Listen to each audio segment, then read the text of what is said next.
Bum, bum, bum, bum, ba-dum, bum, bum, bum, bum. Oh my goodness.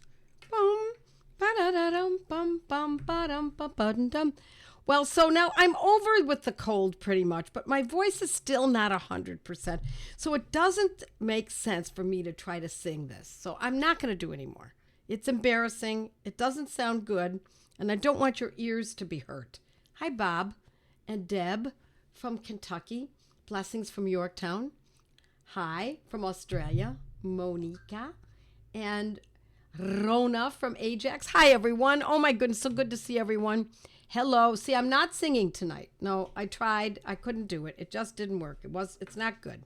There are certain times when we must just admit that we're just not going in the right path. And tonight is one of those. So I'm just going to chatter away, ramble on a bit until I see everyone coming in and make sure everyone is up and running. Nicole says, Jude is here. Hi, Jude. Hi, honey. Hi, Jude. Oh, my goodness. And you can't make me laugh because I still am coughing here and there from this, now, I don't know, maybe it's 9 days cough or cold or something.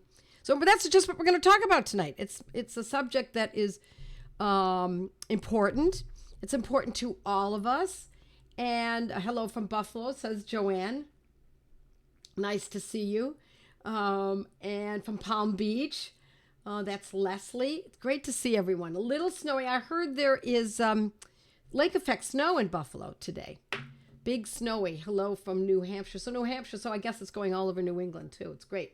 It's good stuff. Listen, lake effect, as long as you don't have to leave the house and you can make soup and you can make biscuits and you can bake, there's nothing quite like it.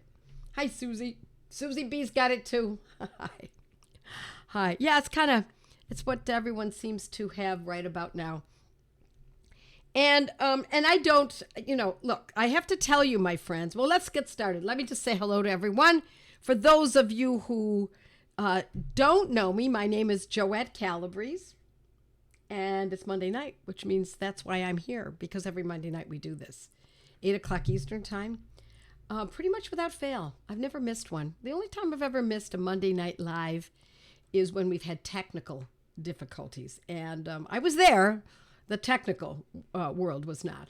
But at any rate, we want to learn as much as we can. And so for those of you who are new, welcome. And for those of you who are my old friends, hi, friends. Great to see you all.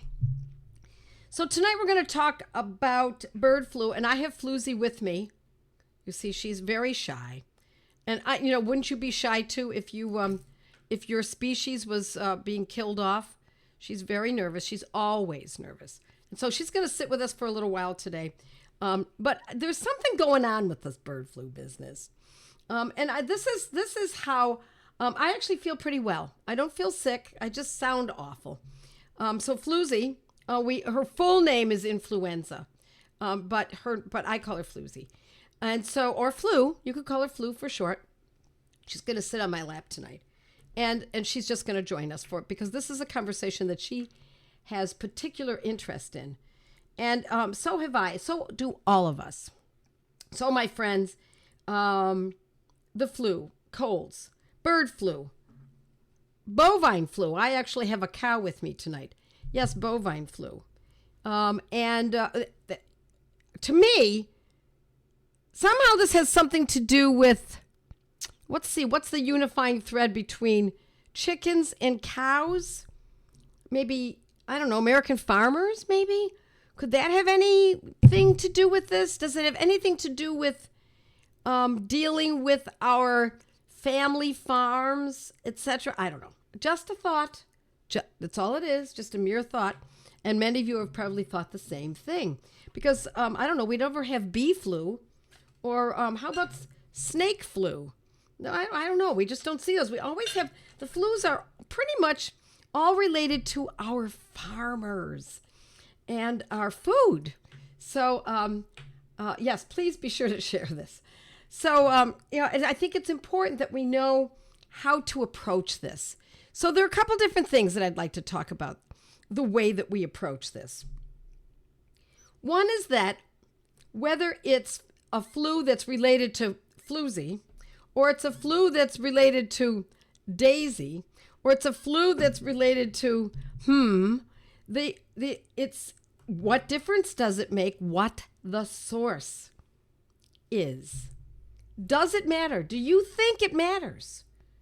Because in the end, when you read the symptoms, wow, the bird flu is, holy cow, exhaustion and fever and cough and runny nose and sneezing and chest congestion. But the bovine flu is runny nose and cough and fever and fatigue and congestion. And the bee flu might be runny nose and cough and fever and congestion. Why don't we just use the symptoms?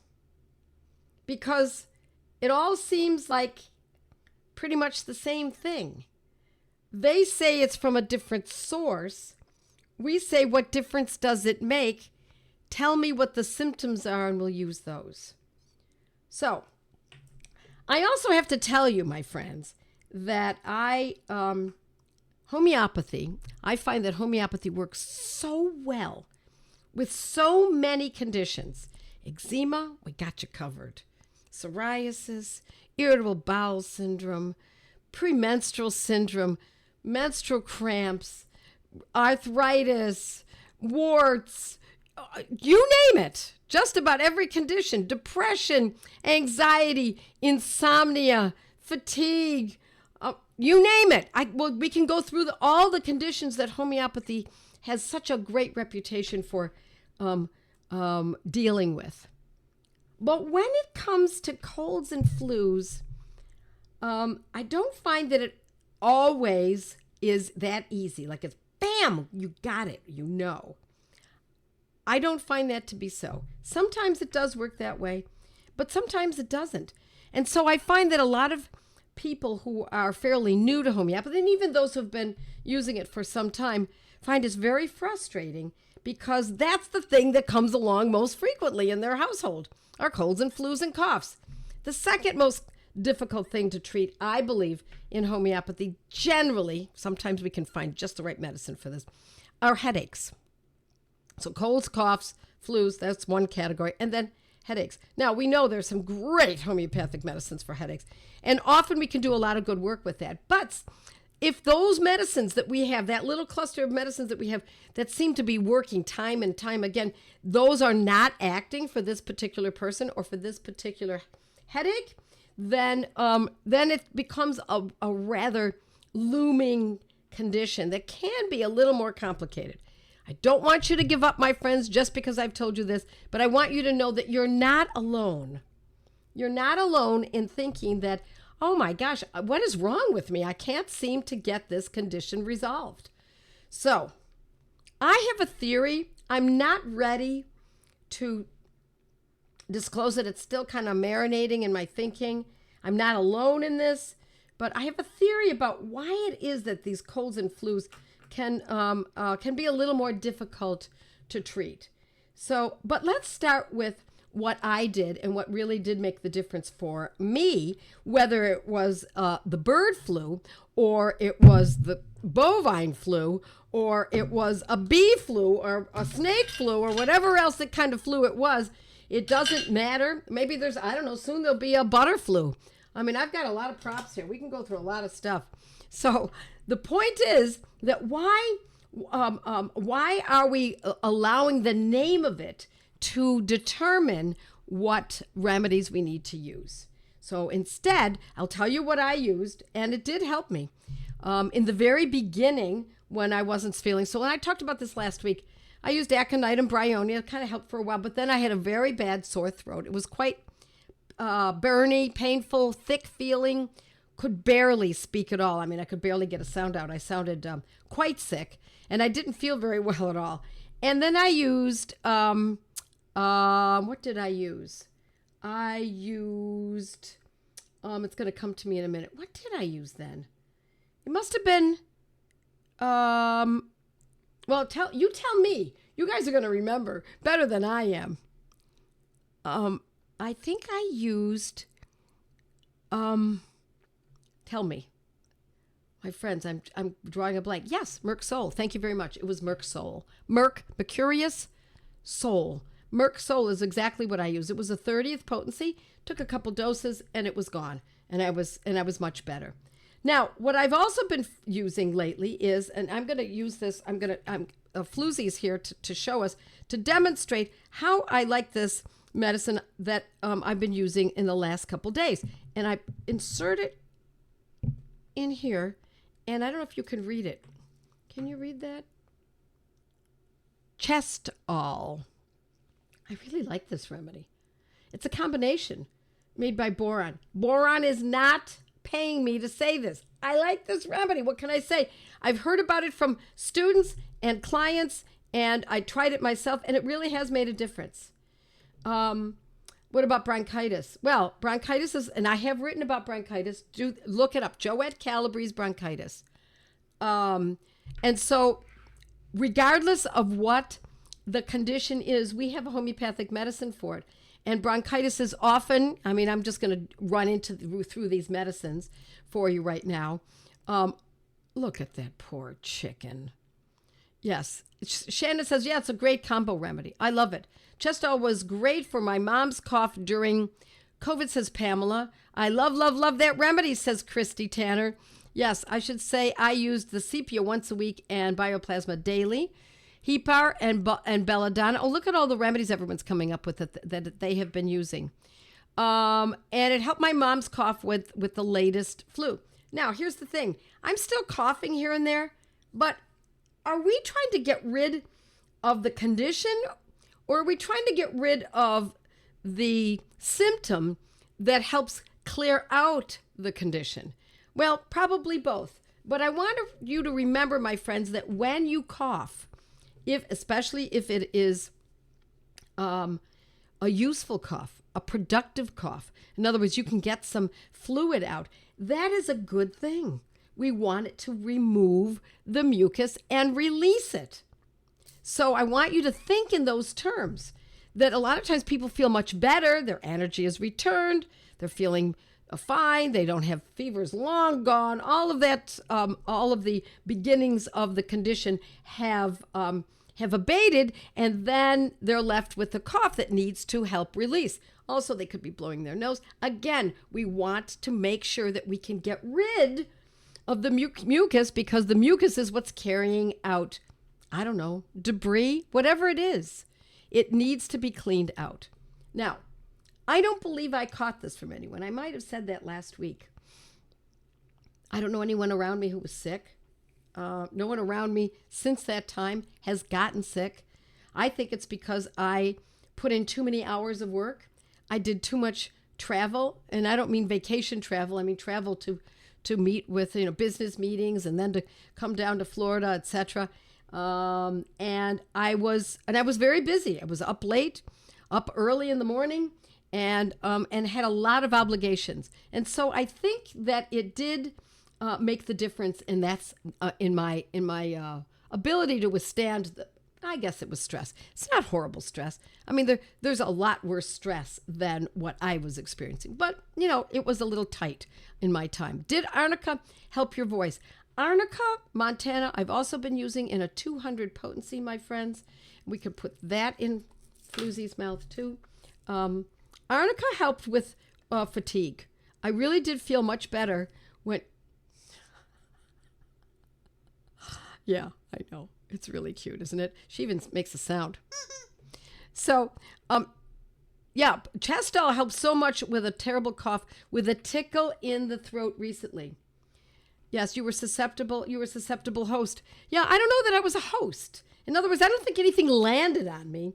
I think it was just my body saying, enough already, take it easy. You need to get more hours of sleep. You need to probably be drinking more bone stock, more water, which is something that I don't do enough of, so excuse me for a moment.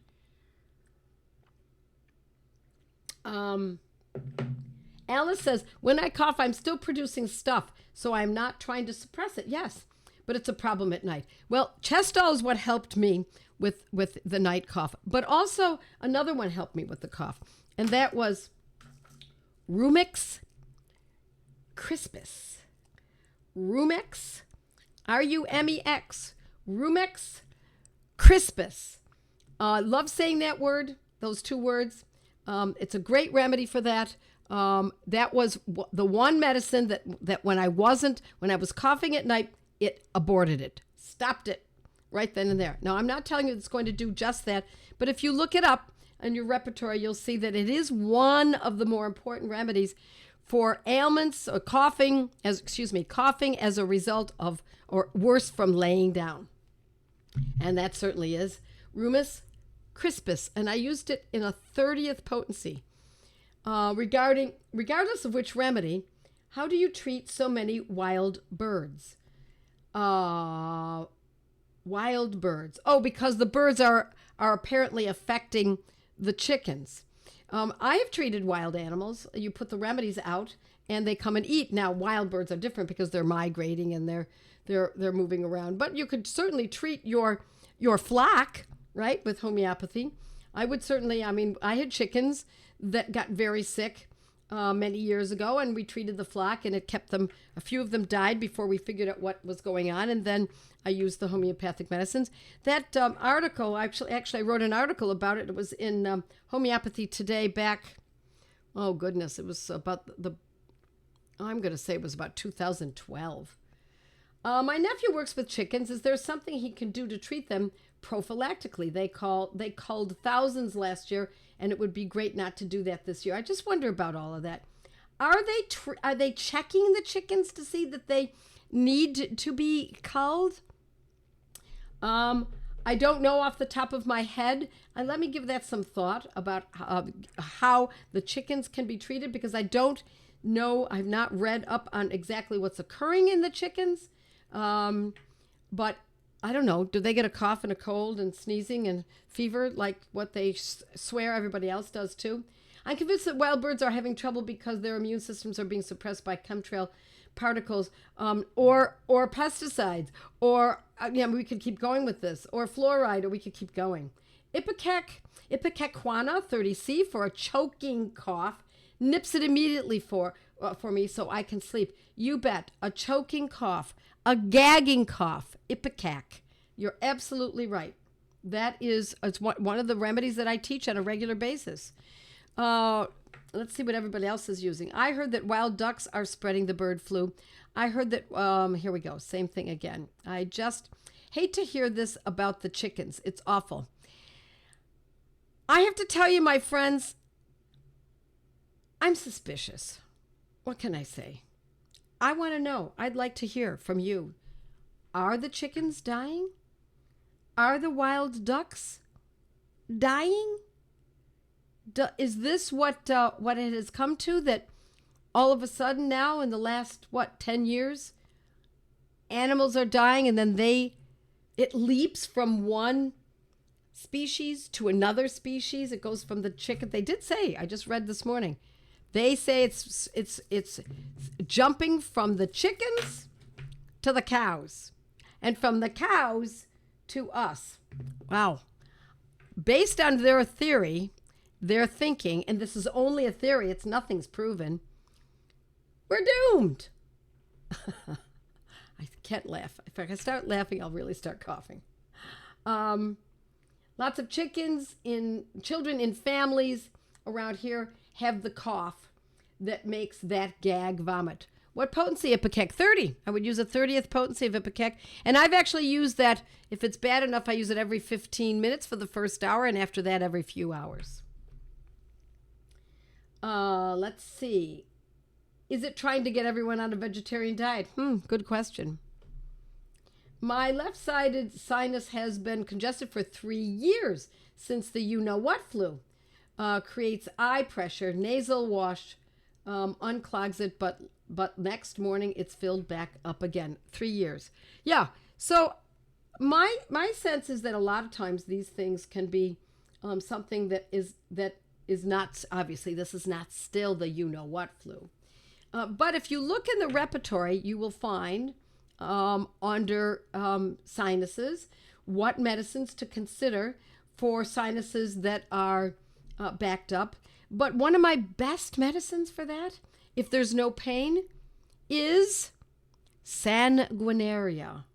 Sanguinaria 200C is one of our best medicines for sinuses that are stuffed up, and whether it's short-term or long-term. We just started using Naja and Quebracho for long-lasting cough. Yes, Marie, I think those are also, I've talked about that before. We just started using Naja, yes, and Quebracho. Sanguinaria, thank you, Natalie, for putting that in there. Sanguinaria 200C, and often for something that is a chronic condition, when we need sanguinaria, it's often a 200 potency. In British Columbia, some ostriches tested positive for the bird flu, but they didn't sicken or die, and a judge would not approve the order to cull them. Kind of interesting, isn't it? And so, testing, that's a whole nother world. Testing. I'm going to be honest with you, my friends. Do I trust the tests? Maybe I've become so skeptical in these years that, here we go, that Sinus Calm, says Lori. Sinus Calm is a great remedy, too. That's a combination that's manufactured by Boron. And if you go to Boron, Boiron, again, I am not getting paid for this. It's just that I happen to like this pharmacy very much. There are others that I also like. But if you go there and when you check out at the very end, when you're just about ready to pay, there's a little box.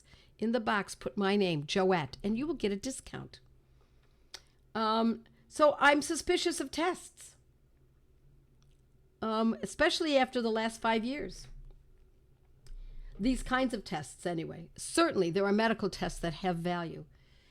Treating my 17-year-old son, this is day 12 for him. He says he still feels bad.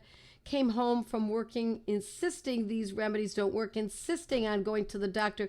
I antidoted with peppermint. He calmed down and went to sleep. Is this normal when antidoting? Yes, absolutely. It's not just normal in antidoting. It's normal when you're treating homeopathically. And antidoting means that whatever he was taking was not helping and it needed to be stopped. Yes.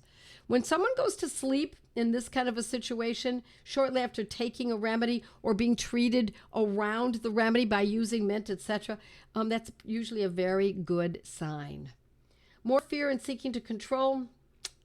Yep, Joette, now do pick between sanguinary and belladonna and sanguinary and heap ourselves for sinuses. Look, belladonna is a great medicine mixed with sanguinaria when there's pain in the sinuses and if there's also a fever. It doesn't mean you can't mix them together. Doesn't mean you can't use sanguinaria 200 mixed with belladonna. It does not mean that. But I like just making it as simple as possible for those on the internet. Heap ourself is another possibility. You could mix that with sanguinaria as well. Yeah, I don't trust the system either, says Cheryl. They would get over it if they left them alone to heal if they were indeed positive. Yes, yeah, I tend to agree with that. We're using Quebracho in 30C and alternating with Naja 1M. Let us know, Marie. I'd like to hear about it. And those who are asking about the sinus and using sanguinary, let me know. I would very much like to hear about it either on my blog or next week. Okay, next week would be a good time so that we can all be here together. Yeah, of course there's going to be something new to come out that will save the day. At some point, they're going to have something that will save the day. The PCR test, according to the inventor, cannot be used for a diagnosis. Thank you, Jackie. So it's not just a natural suspicion. It's that the information that we're getting is making it clear that we can't count on these things.